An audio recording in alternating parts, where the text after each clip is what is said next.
everyone, so today I'm going to talk to you about my favourite standalone books. So the first book that I've got for you is Green Rising, and that's by Lauren James. So this one is about global warming. There are probably three main characters, so Gabrielle, Theo and Hester, and basically all teenagers in the world have started having these powers, and these powers are sourced and powered by plants. So they have the ability to grow plants. They also have the ability to grow island trees, like underwater plants, just anything to help the environment. And the teenagers have been called green fingers.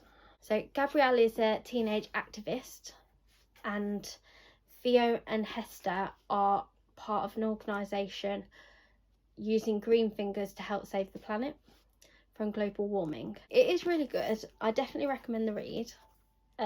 All of Lauren James's books I've enjoyed, and this one was no exception, so really good. The next book I've got for you is Under the Whispering Door, and that's by TJ Klune. So this one is about a man called Wallace, and Wallace died.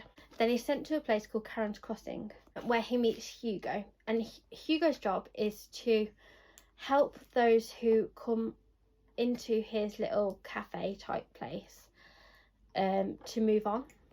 So the place to move on is within his cafe, so there's a door there. Wallace has a lot of unanswered questions in his life, and he has to make things right.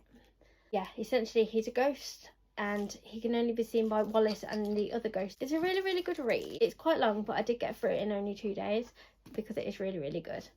If you haven't read it yet, I highly recommend it. So yeah, give this one a go. The next one I got for you is One Breath Away, and that's by Heather Goodenkauf. This one is what they think is a hoax at a school, but it turns out that there is a gunman at the school. It's basically about a teacher and a police officer,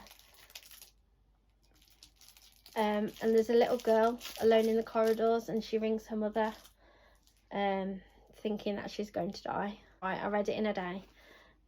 I highly recommend it. It's really well written. So if you haven't read this one yet, or any of her other books, which are all fantastic, read this one as well. So the next book I've got for you is Heartstream, and that's by Tom Pollock. I read this one a while ago. It is fantastic. So basically there's an app called Heartstream, and the main character Amy, basically she used that app to broadcast every moment of her life, every moment of her mother's illness. She's got hundreds of thousands of millions of fans, and then she, after her mother's funeral, she goes home one day to find one of those fans in her kitchen, and that fan has rigged her entire house with explosives, and she's been waiting to talk to Amy for quite a long time. I can't tell you any more because the suspense in the book really adds to the read. So if you haven't read this one yet, I highly recommend that one as well. The final book that I've got for you is The Invisible Life of Addie LaRue, and that's by V.E. Schwab. So this one is about a girl called Addie. Addie doesn't age, and she spent 300 years of her life on Earth travelling from one place to another completely alone, until one day she meets a boy called Henry, and their lives intertwine. She finally starts to feel like she could love somebody. I don't want to ruin the surprise of how connected they really are. If you haven't read it yet, you must do so. It's really good.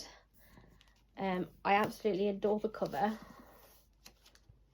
It's even got a hidden cover inside, which is really nice. I love hidden covers. You've probably heard lots about this book. It was all over social media. It's fascinating to hear about Addie and her life through the years, because so much changes. I mean, when she was born, there was no technology or anything, so she's had to learn all of that as she goes along. It's super fun read, and it's super quick, and it's super intriguing, so definitely recommend this one. Do you have any standalone books that you'd recommend to me? Pop a comment down below and I'll check them out. Thanks for listening today, and I'll see you later.